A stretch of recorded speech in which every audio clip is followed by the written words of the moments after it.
Welcome to the Great Detectives of Old Time Radio. From Boise, Idaho, this is your host, Adam Graham.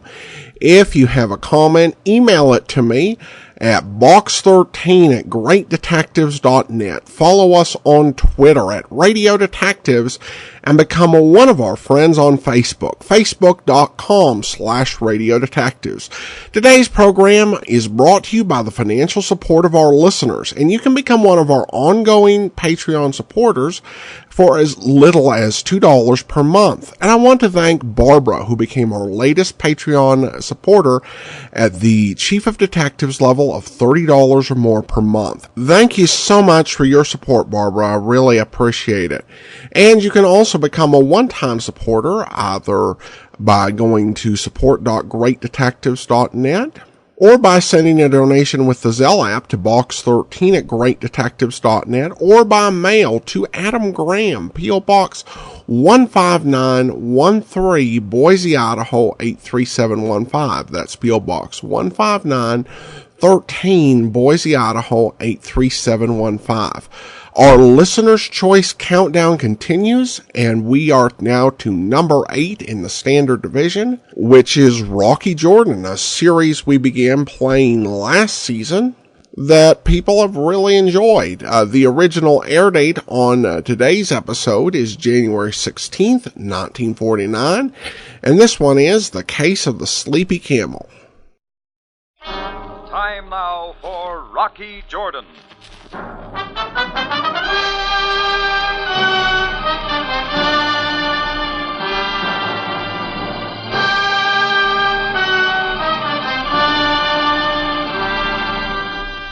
Not far from the Mosque Sultan Hassan in Cairo stands the Cafe Tambourine, run by Rocky Jordan. The Cafe Tambourine, crowded with forgotten men, alive with the babble of many languages. For this is Cairo, where modern adventure and intrigue unfold against a backdrop of antiquity. Tonight's story, The Case of the Sleepy Camel.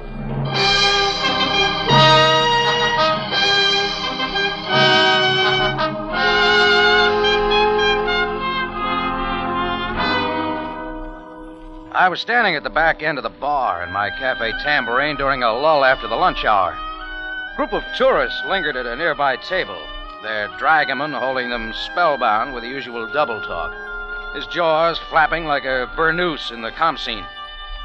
I was trying to decide whether to relieve Chris at the bar or go up to my room, put on my favorite record of the St. Louis Blues, when a heated argument drew my attention. Chris was at the front door, having it out with a little leathery-faced native with sand in his beard. I stepped up, and then I saw why. There on the narrow sidewalk, completely blocking the entrance, lay a camel, sound asleep. No, you brought him here, now take him away. Not yet, not until I find Jordan Bey. Move the camel first. Get it out of here. Bring Jordan Bey to me. Bring him at once. Look, I ain't bringing nobody till Little trouble, Chris? Oh, Rocky. Maybe you better talk to this guy. Says his name's Yusuf. Okay, Yusuf. How about moving your ship of the desert out of my doorway? You then are Jordan Bey. It is you I must see, Effendi. After you move Sleeping Boy here. It will not be easy, Effendi, but I shall make every effort to move him after you tell me what I shall do with them. There's some more? Yes, Mr. Jordan. 3 excellent camels, all in excellent condition, and all yours. You made a mistake, Yusuf. I didn't order any camels. Now take them away. Please, Effendi, I will explain. These camels, Jordan Bey, are a gift from Ben Abanhar. You know him, of course. Ben Abanhar, the camel trader, lives up the Nile at Benesa. The same. He sends them as a token of gratitude for a kind service you did for him some months ago. Why camels? Huh? Is there a greater gift, Effendi? The way you figure it, I guess not, Yusuf. Mr. Jordan, surely you would not dare refuse this token of esteem from Ben Abanhar. Hey, he's got something there, Rock. You're right, Chris. You don't turn down a gift from a native chieftain if you want to stay in business in Cairo. Yeah. Okay, Yusuf, please convey my thanks to Abanhar. You are most wise, Effendi. May I suggest they be taken to the camel stalls run by Ahmed Abu near the bazaar? Why there? He will give them the best of care. Okay. I'll move this flea bag out of the door before I have to fumigate the tambourine. At once, Effendi. Come on. What's the matter? It is very strange, Effendi. The other two, they are all right. But this one is one to sleep all day. He walks like a drunken man. Well, he can't sleep here. Come on, get up. Up on your feet. Help us, Chris. Yeah, sure, Rocky. Wake up, Humpy. Get moving. Come on. There he goes. Now, keep him on his feet. Get them all out of here. At once, Effendi. At once. Oh, I beg your pardon. Hey, careful with that camera. No. No, it's all right. No, I just want a evil. picture. Evil eye. Oh, that's wonderful. No, I told stop you, lady. It. Stop it, the eye. It is But evil. it's only a camera. It won't hurt you. Say mashallah, quick. Say what? Mashallah, say it. Very well. Evil eye. Mashallah. Take it from Why? her. It is evil. Okay, Yusef, she said mashallah. Now, Uskut, go on, run along. Mashallah. I can't imagine. Some fellows are waiting at the bar, Chris. Okay, I'll get him, Rock. Mr. Jordan, Yes? I'm afraid I was a trifle stupid. Don't think nothing of it. You're new in Cairo, aren't you? Yes, just one of the tourists. Well, it's a lot cooler inside. Oh, thank you. The natives around here are a little touchy about having their pictures taken. But why mashallah? It means Allah be praised, something like that. Oh. Wards off the evil eye. Oh, so that's it. I'm learning something every day. You're an American, aren't you? Yep, St. Louis. I heard that funny little fellow say the camels were yours. What will you do with them? Well, they say camel milk goes good with brandy. I shouldn't have asked.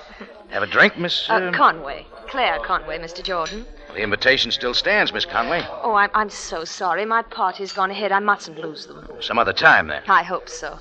Thank you for your kindness, Mr. Jordan. I'll try not to make any more mistakes.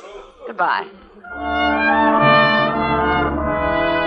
Claire Conway nestled the camera under her arm like a family heirloom and breezed out. I watched her hurry down the street and suddenly realized that my general opinion of tourists had gone up about 500%. When I turned back inside, he was waiting for me, more dressed for London than Cairo, immaculate to the tips of his mustache. Mr. Jordan, I believe. Yeah? I'm J.P. Meadows, Manchester, England. If you're looking for the tourist party, they're probably down by the mosque. Oh, no, you misunderstand. I happened to be a witness to the scene out here a few moments ago with the camels. We try to keep our guests entertained. Of course. Mr. Jordan, I have a proposition which might solve both our problems. Shall we step into your office? Well, let's sit down out here. Oh, yes. Yes, thank you. Cigar, Mr. Jordan. No, thanks. Gibraltar's my favorite brand. I was fortunate to find them at the Continental Savoy. About this proposition, Mr. Meadows. Yes, of course. Mr. Jordan, I am with the Manchester Zoological Gardens, Manchester, England. You're a long way from home. My mission to Africa is to acquire a number of animals. Like camels? Quite right. You, never smoke cigars, Mr. Jordan? Look, why come to me? Or do you get most of your animals from cafe owners? What use as a cafe owner with camels, Mr. Jordan? I will be frank. It occurred to me that you might let them go very cheaply. What did you say you wanted with them? For the zoo, Mr. Jordan. Oh, yeah. Well, let's say £20 for the three. Well, I'll toss the idea around. Mr. Jordan, I'm sorry, but I have little time. Why the rush? I am anxious to go into the interior of Africa as soon as possible for other specimens. So There's just you one see- hitch, Meadows. Those camels happen to be a gift from a native friend of mine up the Nile. Folks are serious about gifts around here. So whether I want to or not, I'll have to hang on to them for a little while. I quite understand. How long would you say? Oh, a week or so, maybe. Then perhaps we could consummate the deal now for delivery at a later date. Yeah, it's possible. Excellent. I will bring the money and bill of sale to the Tambourine at 9 o'clock tonight. You are in a hurry. You will be waiting? I'll be here, Meadows. Looks like you've got yourself 3 camels. Meadows had moved in just a little too fast for my money. But the way I felt about camels, he could have them for half that price and welcome. Just the same, I decided to have another look at my 3 handsome gifts from Ben Aben Har. It was already dark, and the bazaar was folding up for the night as I crossed it on my way to find the camel stalls run by Ahmed Abu. When I got within a couple of blocks, I didn't need a compass to guide me the rest of the way. The heavy darkness inside was broken only by a bright ray of moonlight from a side window. Ahmed sat dozing at the big open door. I stepped inside, scouting around for my little caravan. All camels looked the same to me. I was about to go back and wake up Ahmed when a nervous shadow moved out from somewhere. Oh, it is you, Jordan Bey. You've got cat eyes, Yusef. What are you doing here? I was looking to the comfort of your camels, Effendi. Isn't that Ahmed Abu's job now? Jordan Bey, it is most urgent that I speak with you. Why here? You know where to find me. It is about that sleepy one. Yeah, I've been wondering why my good friend Ben Abenhar would send me a bum camel as a gift. Effendi, you must believe me. I am only an humble camel driver. I was employed only to deliver these 3 to you. What about it? Camels are brought to Cairo for many reasons. Sure. I must warn you. Get rid of that sleepy one. You want to buy him? No, it is not for me. Just what are you getting at? Effendi, have you not heard it said that some camels are worth more dead than alive? All of them are for my money. It is possible I am wrong, but come, Jordanbey. I will show you something. Look, Yusuf, just tell me what's on your mind. Quickly, back in this store. Yusuf faded, and I turned to grope my way after him. I took 2 steps, and then it happened. Like the tap of a pile driver right behind my right ear. Blackness dived in on me. I was out before I hit the stable floor.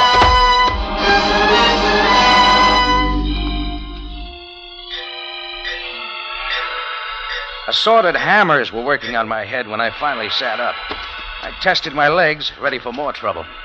Except for the grunts of a camel or 2, there was no sound. But I had the feeling that someone was staring at me. He was, only he couldn't see me. Propped up against a post there in the ray of moonlight sat the little camel driver, Yusuf. A knife in his back.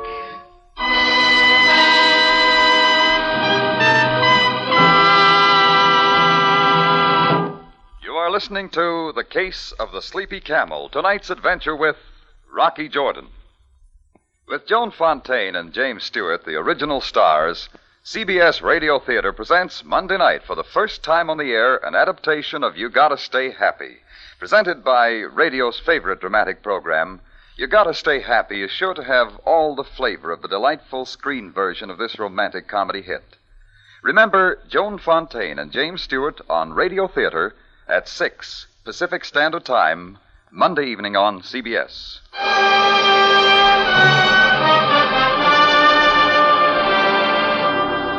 And now we take you back to Cairo and tonight's adventure with Rocky Jordan, the case of the Sleepy Camel.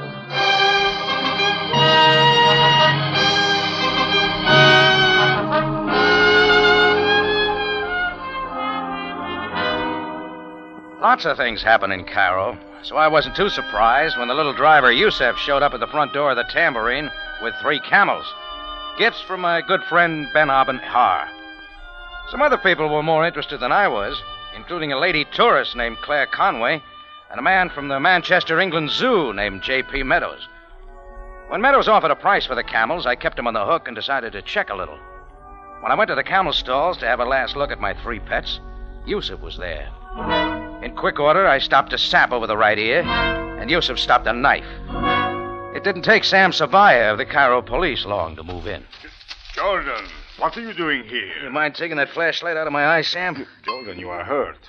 What happened to you? I can't tell you. I wasn't looking. Obviously, a blunt instrument was used. You're improving, Sam. How about swinging your light over to little Yusuf? There. Oh, so this is the victim. And draw your own conclusions. He can't answer questions. So I see. What brought you here, Sam? A murder was reported by Ahmed Abu, the keeper of these stalls, I believe. Jordan, who did you say this was? His name was Yusuf, camel driver. And what is your connection with this affair? That's what I'm wondering, Sam. Yusuf delivered these 3 camels to me this afternoon. Camels? To you, Jordan? Oh, they're a gift from a friend. Just dropped down here to have a look at them. Very conveniently, I would say. Now, look, Sam, you can't think I knifed Yusuf. No, certainly not. Besides, we have the man who did. Who? A man who calls himself Kavak. He was waiting for us at the front door. He confessed to the killing. Just like that? He says it was self-defense. I always like to meet guys who sap me in dark places. Think it can be arranged, Sam? Of course, Jordan. He was taken to headquarters. Let's go. At once. And let us hope that you can learn more from him than we did. By this time, the excitement in the stables had all the camels on their feet, except one of mine who slept peacefully through it all. Sam instructed one of his boys to take care of Yusuf, and we went down to headquarters. Sam had the prisoner named Kavak brought to his office. Kavak didn't need a 3rd degree. Why you ask me again? I told you I'd kill him. I would kill him again. Enough, Kavak! Mr. Jordan here wants to ask you a few things. Who is this Inglese? I do not know him. Next time, introduce yourself before you knock people in the head. It was dark. I was there to kill Yusef. Why? He threatened me. We fought. When he drew a knife, I took it from him. I killed him. But I was there. There wasn't any fight. You're not making sense, Kavak. Why do you torment me now? Animali! I want the reason. I told you. Yusef. Always he insulted me, insulted my family. He was a dog. Okay. Let's forget about dogs now and talk about camels. Camels, Jordan? What is this? I don't know, Sam. But the minute Yusuf drove those 3 drooling camels up to my door this afternoon, something smelled phony. Naturally, Jordan. But at the moment, I'm inclined to believe this man's story. What story, Sam? Kavak hasn't explained anything. There is a witness. One moment, please. Sergeant Greco, send in Ahmed Abu. At once, Captain Sabaya. Ahmed Abu, Sam? Yes, the keeper of the stalls. He knows much of this business. Well, he's a guy I want to see. Here he is, Captain. Come in, Ahmed. You wish to see me, Captain Sabaya? Yes, Ahmed. This is Rocky Jordan of the Cafe Tambor. Effendi? It is he who was slugged at your place incident to the killing of Yusef. Oh, I trust that the Affronti is not seriously harmed. Only my pride, Ahmed. Well, let's have it. Tell Jordan what you know of Yusef and this Kavak. Well, as I told you, Sabaya Bey, I myself heard Yusef threaten Kavak with a knife many times. Kavak was in constant fear for his life. What was the basis of their dispute? It was a personal affair. Wait a minute. What did you see tonight? I saw nothing. I heard sharp words in the stable. I went back and found Yusef dead. Kavak was there. But you didn't see the fight? Effendi, Kavak has confessed. What more do you want? Sure. Enough of this. I killed him. That dog of a dog. I would kill him. Kavak, you will please keep quiet. I would cut out his liver. His insults I could not stand. Always. He threatened me with a knife. Kavak! Be quiet. What Kavak says is true. That Yusef. That for his insults. You see, it was self-defense. Kavak was always in danger. Yusef wanted to tell me something about these camels. What was it? How should I know? It was his life or mine. He threatened me once too often. I took his knife like that. Much quiet. Jordan, where are you going? Any place but here, Sam. They're all yours. I killed that ankabut in the Fahisi. That Yusef.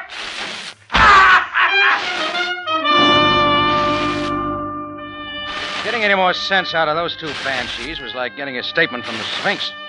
Besides, their act was too pat. I was sure now those camels held the answer. Yusef wanted to tell me, so now he was dead. A certain Mr. Meadows was a bit too anxious to get my camels. Then I remembered my date with him at the tambourine. I found him waiting in my office, seated behind my desk. He was unwrapping another cigar. Mr. Jordan, there you are. I see I'm not too late, Meadows. Think nothing of it. I didn't want to rush you, Mr. Jordan. You didn't. I was delayed by a blackjack. The fact of it is, I was a little later myself, but no matter. You been busy, too? Somewhat. Well, let's get on with it. I have the money here, £20. I believe that was the figure. Yeah. Now, I believe this bill of sale is in order. You will note that it is made out to the Manchester Zoo. Everything's in order, is it? Yes. Oh, a pen, of course. You may use mine. Well, Mr. Meadows, I got a change of heart. I beg your pardon. No sale. Perhaps I was a little unfair in my offer. Very well. Let's make it £30. I'm not selling. But why not, Mr. Jordan? Well, let's just say I like camels. You have had a change of heart. Look, Meadows, why don't you tell me exactly where you want my camels? I thought I had explained. I am purchaser for the zoological gardens of the city of Manchester. The real reason. Mr. Jordan, your attitude is most strange. I get that way every time I'm found with a dead body, and when people start slapping me around. I'm sure I don't know what you're talking about. Your cigar just went out. Mr. Jordan, I believe I explained to you that my time is limited. No, it's limited. Yeah. £40. That is my last offer. Go down to the auction tomorrow. You can pick up a dozen for that price. As you wish, Mr. Jordan. You may contact me when you change your mind. Think I will? It is possible. Perhaps very soon. Camels are not for you, Mr. Jordan. Especially the ones you want? You'll find me at the King George Hotel. I'll be waiting. Meadows turned and moved out without stopping to light up. I was getting sore about a lot of things. One of them was Ben Har, who had dumped those flea-bitten camels in my lap. I'd taken a trip up the Nile to his place about a year before. I I got the impression he was a pretty nice guy. I don't like to see my hunches go wrong. I picked up a phone directory and ran down the classified till I found a familiar name, Joe Archimedes, the auctioneer who operated down at the Camel Mart. He might help me.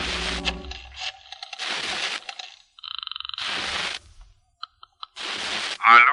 Hello, Archie. This is Rocky Jordan. Rocky, I am honored. You want us to auction off your cafe tambourine? No, I wouldn't bring much. I'm the best auctioneer in Cairo. I can get money for anything. Say, you know a camel trader named Ben Abenhar? Sure, Rocky. Send me many fine camels to auction. I get them at finest price, much more than they were worth. Yeah, I'll bet. Listen, I Archie. can sell anything. Only today I auctioned off a herd of goats, 3 donkeys, and a sheik's wife. On the side, of course. Everyone was most satisfied, including the wife. Archie, has Ben Aben sent you any camels lately? Oh, no, Rocky. Not for a long time. No, didn't you know? No, what? Ben Abenhar retired 6 months ago. He's now living in Casablanca. What do you know? Nothing much. Think it over about the tambourine, Rocky. Oh, yeah, thanks. So long, Archie. I wasn't surprised much. But somebody was using Ben Abenhar's good name to hook me in, and I didn't like that. At least it gave me confidence in my next hunch.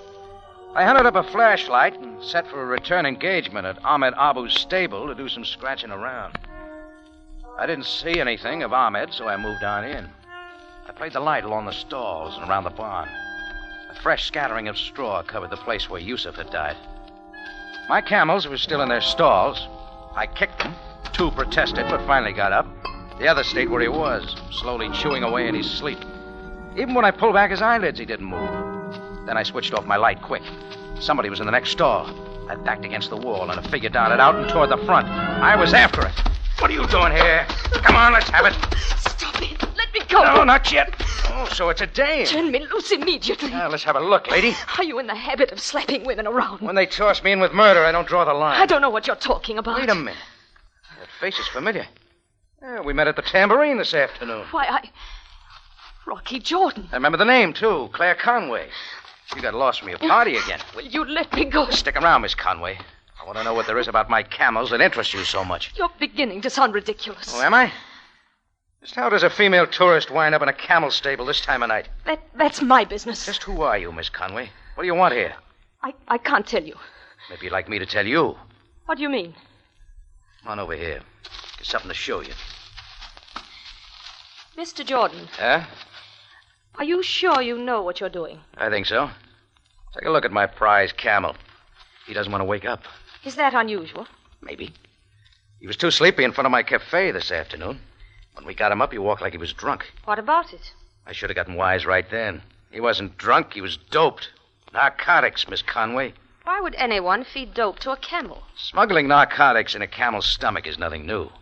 They force the camels to swallow little pouches filled with the stuff. Might have worked this time, only one of the pouches broke open. My sleeping boy here got a good case of bad dreams. Mr. Jordan, wouldn't you be wise to let sleeping camels lie? I don't get the joke. Perhaps it is time I told you who I am. That would help. I happen to be a narcotics agent for the British Crown. Yeah? The authorities know I'm here. So I suggest that you not try anything desperate. Why should I? You apparently have forgotten one thing, Mr. Jordan. These 3 camels, which are being used to run narcotics, belong to you.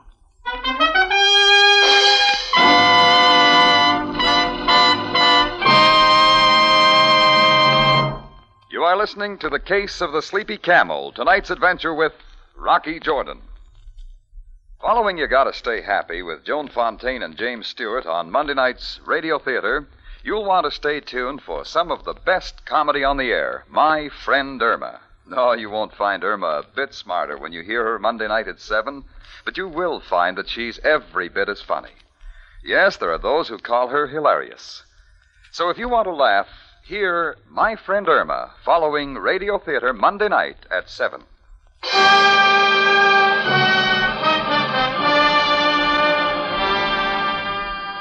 And now we take you back to Cairo and tonight's adventure with Rocky Jordan, The Case of the Sleepy Camel.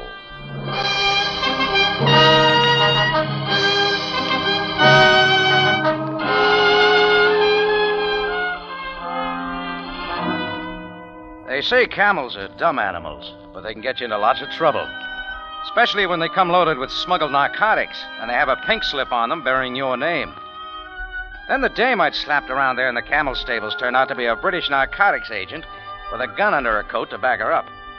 Well, I've been in Cairo long enough for them to know I don't run this stuff, and I let her know. But British dames take a lot of coaxing, so I started to bring her up to date. Well, what about it, Mr. Jordan? Do you have an explanation? Well, there are lots of them.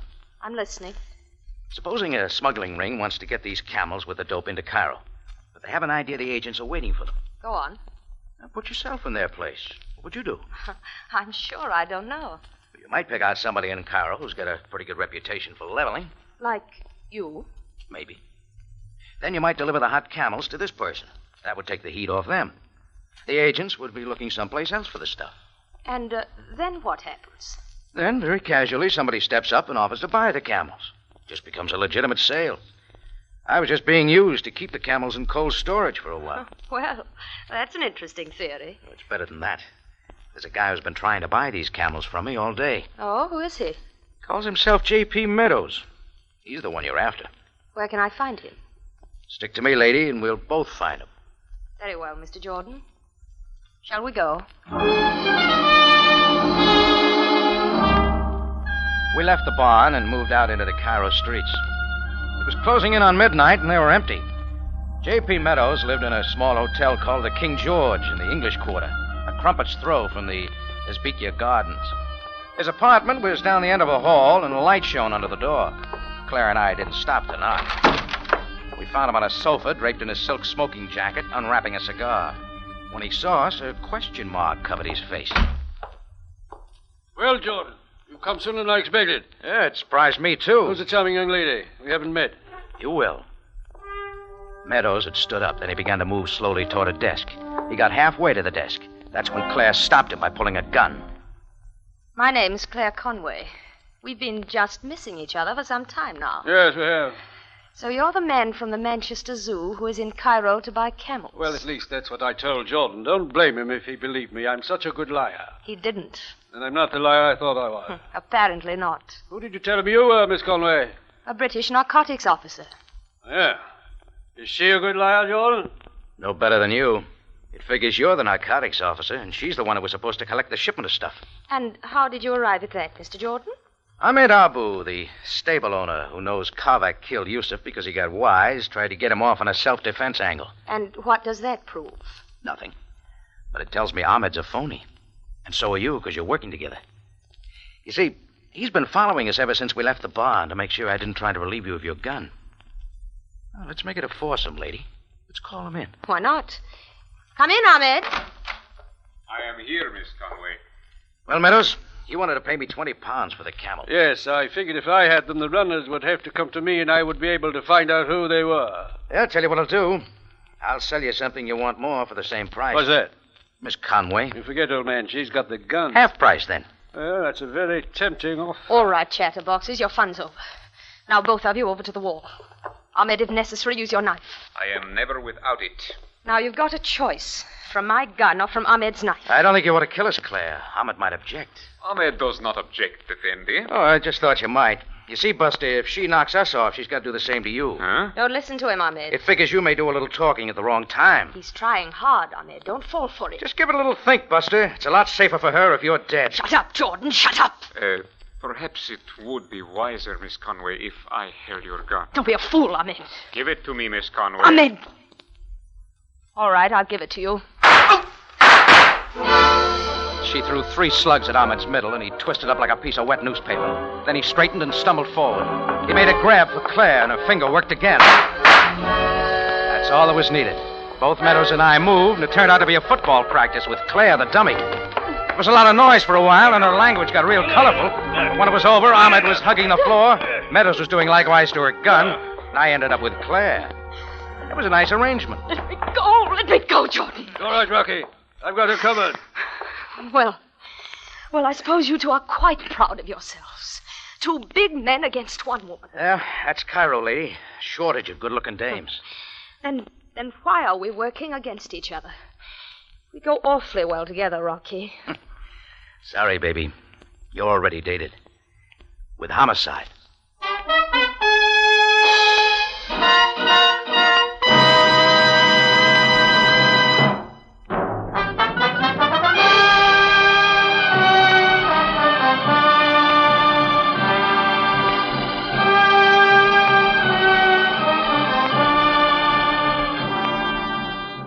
It's CBS at the same time next week for another story of adventure and intrigue when we take you back to Cairo and the Cafe Tambourine run by Rocky Jordan. Jack Moyles plays the title role. Tonight's script by Gomer Cool and Larry Roman was based on a story by Andrew Battar, TWA flyer and writer of Cairo, Egypt. Rocky Jordan is produced and directed by Cliff Howell with original music by Milton Charles. Larry Thor speaking. This is CBS, the Columbia Broadcasting System.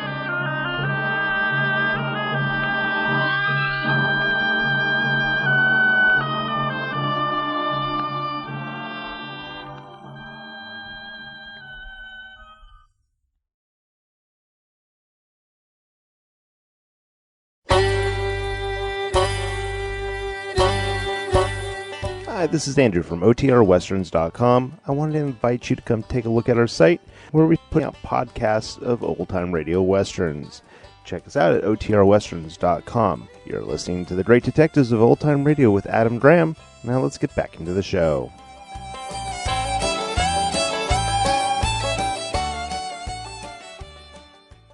Welcome back. While an enjoyable case, I liked the entire setup and just all the different twists, like who was actually the narcotics agent, and Rocky using his cunning and wits to really win the day.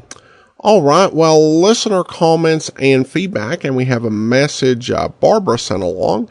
She writes, I've been enjoying Great Detectives for years and don't know why it has taken me so long to send my support monetarily.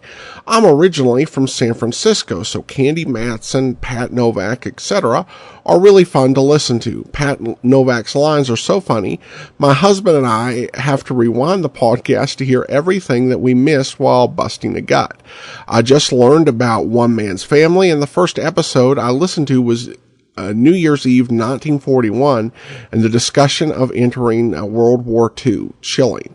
Rocky Jordan is my current favorite show that you're airing, along with, of course, Dragnet. I love Nightbeat. The stories and acting were amazing and layered. I think the best Johnny Dollar was Mandel Kramer, probably because of the humanity he seemed to bring to the role. And the music from the eras from that era's was the bomb. My husband and I are involved in a local senior community theater. My husband's first role was in a radio show comedy, The Easy Aces. The live performance included 3 shows, some comedy, some detective, some drama. The live Foley was really fun, and the audience have loved it over the years. One year, 2 of my friends and I sang the Colgate tooth powder jingle in one of the shows. Ironically, the song got amazing applause. Who knew? Get Colgate tooth powder. That the one? Or did I mangle that? Anyway, she concludes, anyway, thanks for enriching my life with your podcast and commentary. I tell as many people as I can about your show. From Barbara out in Laguna Woods, California. Well, thank you so much for your nice letter. And I also appreciate your involvement in theater, continuing to perform the programs, because it is really fun to watch those sort of performances live as people help you imagine what it might have been like for the people who performed them so many decades ago.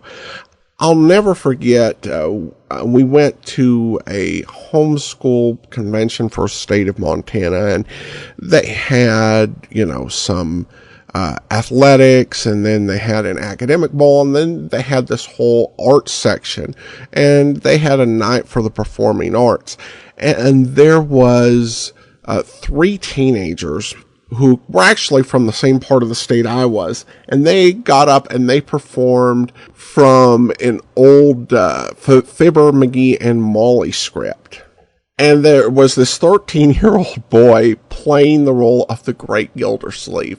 And he did his own attempt at the Gildersleeve laugh. It's absolutely hilarious. So, again, Barbara, thank you so much for your kind note and for your support of the program. Now, I do want to go ahead and recognize our Patreon supporter of the day. And I want to go ahead and thank Kevin. Kevin has been one of our Patreon supporters since March, and he's currently supporting us at the Detective Sergeant level of $7.14 or more per month. Thank you so much for your support, Kevin. And that will do for today. Join us back here tomorrow for Let George Do It.